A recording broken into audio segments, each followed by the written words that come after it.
حزين وفي حرقة دم غير طبيعية عند كل الزملكاوية والمدير الفني لازم يمشي. المدير الفني لازم يمشي. انا مش هطبطب، احنا مش هنفضل نطبطب، احنا هنا بنتكلم بصوت جمهور نادي الزمالك. المدير الفني بيتفرج زيه زي اقل واحد من جمهور نادي الزمالك، بل بالعكس جمهور نادي الزمالك فاهم، ولو اقل مشجع واصغر مشجع ماسك الفريق النهارده هيعمل تغييرات احسن من اللي هو بيعملها.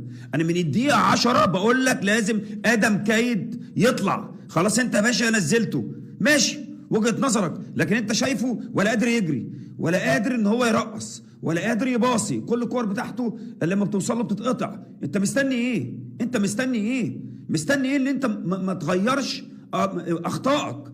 ماتش النهارده حرق الدم، ماتش النهارده انت بتفوق المنافس ليه؟